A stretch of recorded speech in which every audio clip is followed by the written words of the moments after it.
안녕하세요. 뉴스반장입니다. 2026년 대한민국 정치판, 참으로 기묘한 풍경이 펼쳐지고 있는데요. 보통은 여당의 실정을 야당이 날카롭게 파고들며 지지율을 끌어올리는 게 상식인데 지금은 정반대 상황이 벌어지고 있습니다. 제1야당의 사령탑인 장동혁 대표가 보여주는 행보를 보면 이건 경쟁자가 아니라 오히려 여당인 민주당과 이재명 정부를 위해 헌신하는 엑스맨이 아닌가 하는 의구심이 들 정도인데요. 오늘은 하는 것마다 자책골을 넣고 있는 장 대표의 이른바 똥손 행보와 그 속에 숨겨진 윤어게인 정신을 낱낱이 파헤쳐보겠습니다. 정말 묘하다 못해 기괴하기까지 한데요. 지방선거라는 거대한 심판을 앞두고 사령관이 전장을 이탈한 것도 모자라 이제는 그 행보가 마치 첩보작전을 방불케 하고 있습니다. 제1야당의 수장인 장동혁 대표가 도대체 미국에는 왜 갔는지, 무슨 일정으로 일주일이라는 긴 시간을 하려 했는지 새롭게 드러난 사실들을 기반으로 짚어보겠습니다. 우선 장 대표의 출국 과정부터가 정상적인 범주를 한참 벗어나 있는데요. 당초 알려진 방미 일정은 14일부터 2박 4일이었는데 실제로는 이보다 사흘이나 앞당긴 지난 11일에 이미 몰래 짐을 싸서 떠난 것으로 확인되었습니다. 더 기가 막힌 건 이런 조기 출국 사실을 당내에조차 제대로 공유하지 않았다는 점인데요. 당의 수장이 나라를 비우면서 소속 의원들이나 당직자들에게조차 알리지 않고 도망치듯 비행기를 탔다는 사실. 여러분은 이게 상식적으로 납득이 가십니까? 보통 정당 대표가 해외로 나갈 때는 공항에서 출국 인사를 하거나 최소한의 공개 행보를 보이기 마련인데 이번에는 그런 절차도 없이 미국에 도착하고 나서야 SNS를 통해 나 도착했다는 식으로 통보를 했습니다. 이에 대해 국힘당 측에서 내놓은 해명이 더 가관인데요. 비공개 면담 요청이 쇄도해서 이틀 먼저 가게 됐다는 겁니다. 도대체 그 비공개 면담의 대상이 누구길래 당의 시스템까지 무시해가며 비밀리에 만나야 하는 걸까요? 정작 당에서는 갑자기 늘어난 사흘간의 일정에 대해 구체적인 설명을 전혀 내놓지 못하고 있는데요. 특히 김민수 최고위원이 왜 이 비밀스러운 일정에 동행해야 했는지에 대해서도 명쾌한 답변이 없습니다. 이건 공적인 외교 활동이라기보다는 특정 계파나 개인의 정치를 위한 밀실 행보라는 의구심을 지울 수 없는데요. 당 내부의 비명 섞인 분노를 보면 상황은 더 처참합니다. 배현진 서울시당 위원장이 장 대표를 향해 후보의 짐이라고 일갈한 것은 현장의 절박함을 그대로 보여주는데요. 공천 작업이 한창인 이 예민한 시기에 최종 결정권자가 사라졌으니 공천 시계는 완전히 멈춰버렸습니다. 경기지사 출사표를 던진 양향자 최고위원은 공천 올스톱 우려가 당연하다며 귀국 후 분명한 설명을 요구했고 대구시장 경선에서 컷오프된 주호영 의원은 스스로 떳떳하지 못하니 도둑 출국을 한 것 아니냐며 날을 세웠습니다. 사령관이 전장을 이탈해 미국에서 한미관계 굳건함을 논하며 자화자찬하는 동안 현장의 후보들은 고사 직전에 몰려 있는 거죠. 사실 제가 당대표에 취임한 이후 해외 출장이 한 번도 없었습니다. 근데 당대표가 되고 나서 여러 나라 외교 활동을 하고 싶었는데 정말 시간이 없었습니다. 장동혁 대표가 부럽습니다. 특히 지금 선거 시기에 매우 일정이 촉박할 텐데 미국까지 출장을 가시니 저로서는 너무 부럽기만 합니다. 저는 무박 2일 일정도 다니고 1박 2일 일정도 다니는데 참 어떻게 저렇게 신통한 능력이 있을까 이런 생각이 듭니다. 그래서 그런지 국민의힘에 대해서 지금까지 뭐 국민의 짐이다 이런 얘기는 많이 나온 바 있습니다만 국민의힘 내부에서 후보의 짐이다 이런 얘기까지 나오고 있습니다. 국민의힘 내부 사정에 대해서 제가 왈가왈부할 필요는 없습니다. 다만 미국에 가신 만큼 이재명 대통령의 세계 평화와 인간 존엄이라는 인류 보편의 가치에 어긋나지 않는 그런 언행을 해주실 것을 정중하게 부탁드립니다. 이런 상황을 지켜보는 민주당 정청래 대표의 반응은 그야말로 행운이자 축복을 만끽하는 모습인데요.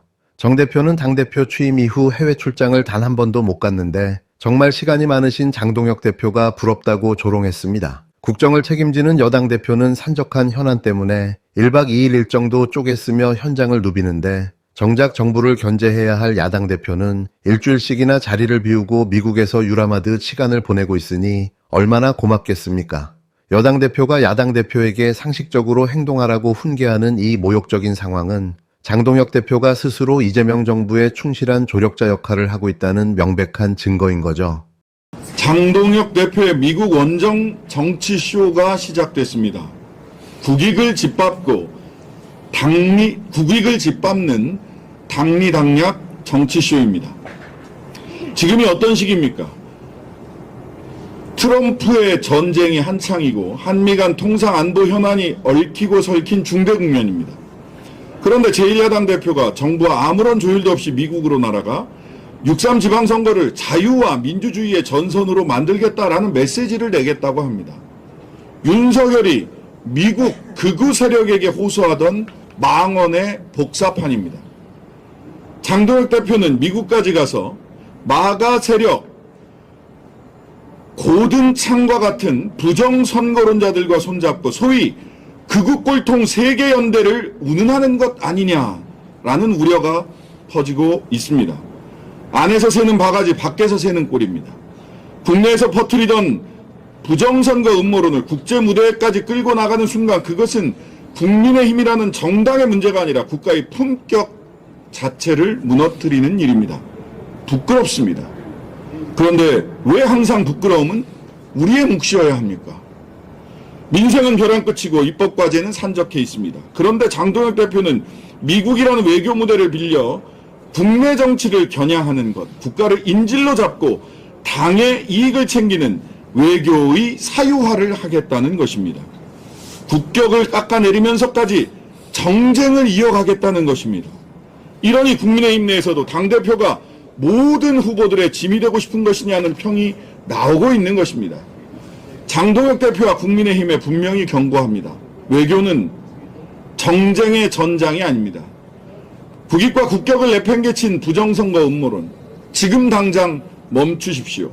그렇다면 장동혁 대표의 진짜 의도는 무엇일까요? 정치권의 냉정한 분석은 이렇습니다. 이건 명백한 정치적 빤스런인데요. 현재 국힘당은 공천을 둘러싼 계파 갈등과 지역구 조정 문제로 폭발 직전입니다. 장 대표는 이 갈등을 수습할 정치적 역량도 용기도 없는데요. 결국 욕먹는 자리를 피하고 책임으로부터 도망치기 위해 미국이라는 도피처를 선택한 겁니다. 책임은 지기 싫고 리더로서의 권위만 누리고 싶어하는 그 비겁한 전략적 회피가 결과적으로 야당의 괴멸을 불러오고 있는 셈인 거죠. 장 대표가 귀국해서 내놓을 답변은 안 봐도 비디오인데요. 외교적 성과니 국익이니 하는 화려한 수사들로 본인의 무책임함을 포장하려 들 겁니다. 하지만 50일 뒤 선거 판세가 무너진 뒤에도 그 명분이 통할까요? 지금 장 대표가 있어야 할 곳은 워싱턴의 회의실이 아니라 공천 갈등으로 피눈물을 흘리는 후보들의 곁인데요. 현장을 외면하고 지지자를 배신한 리더에게 미래는 없습니다. 2026년 현재 대한민국 제1야당의 대표가 장동혁이라는 사실은 이재명 정부와 민주당에게는 그야말로 신이 내린 축복일지 모르는데요. 하지만 무너져가는 법치와 위태로운 민생을 바라보는 국민들에게는 재앙과도 같은 일일 겁니다. 뉴스반장은 이번 장동혁의 미국 빤스런 도둑 출국의 전말과 그가 비운 일주일 동안 국힘당 내부에서 어떤 정치적 야합이 벌어지는지 두 눈을 부릅뜨고 지켜볼 텐데요. 결국 책임지지 않는 리더가 전장을 비웠을 때 그 빈자리를 채우는 건 승리의 함성이 아니라 패배의 짙은 그림자일 뿐이라는 사실을 장동혁 대표가 인식할까요? 이재명 정부에게 이보다 더 든든한 조력자가 또 있을까 싶을 정도로 장 대표의 이번 행보는 야당의 자멸을 알리는 서막과도 같습니다. 장 대표가 미국에서 돌아와 마주할 것은 화려한 외교 성과가 아닙니다. 결국 그를 기다리는 건 갈갈이 찢긴 당의 민심과 후보들의 싸늘한 시선이라는 점을 잊지 말아야 할 텐데요. 뉴스반장은 이 기괴한 행보가 가져올 파멸적 결과를 여러분께 끝까지 알려드리겠습니다. 시청해 주셔서 감사합니다. 구체적으로 공화당과 민주당의 상하원 의원들을 만나고 15일 날 백악관에서 백악관 국무부를 방문하는 예정으로 이렇게 되어 있습니다. 백악관 국무부에 들어갈 예정으로 되어 있다고. 원래 2박 4일로 예정이 돼서 발표가 된 뒤로 미국의 특파원들을 중심으로 이렇게 보도가 됐어요. 그래서 미국의 조야에서 기왕이면은 당 대표를 개별적으로 좀 만나면 좋겠다, 비공개 면담을 했으면 좋겠다는 그런 세도가 있었기 때문에 대표가 이틀 먼저 방문하게 됐습니다. 그 당내에서 일부 비판, 스펙트럼이 넓기 때문에 여러 의원들이 이야기할 수도 있습니다. 그러나 이 노노의 부부 풍분 신신 부부 자자라는 말이 있죠. 예? 임금은 임금에 대한 이야기를 할 수 있고 일을 하고 신하는 신하의 일을 할 수 있고 아버지는 아버지의 일을 할 수 있고 자식은 자식의 일을 할 수 있습니다. 당은 당 대표가 할 일이 있고 그다음에 원내대표가 할 일이 있고 시도당 위원장이 할 일이 있고 의원들이 할 일이 있다고 생각합니다. 이거를 지방선거에는 지금 현재 이 타임 스케줄대로 잘 진행되고 있습니다. 그리고 왜 지금 이 시점이냐 이렇게 말씀을 드리면은 사실상 작년 12월에 초청을 받았습니다. 받아서 그때 방문을 하려고 스케줄을 짜다 보니까 당내 현안 문제들이 굉장히 복잡하게 얽혀 있습니다. 그래서 올 2월로 다시 연기를 했는데 2월에도 우리가 당내 사정이 있었습니다. 그렇지만은 외교 문제 그리고 약속의 문제가 있기 때문에 도저히 이 시간을 허비할 수 없다. 그리고 국제적인 외교 관례도 있고 그래서 이번에 방문하게 됐다 이런 말씀을 드립니다.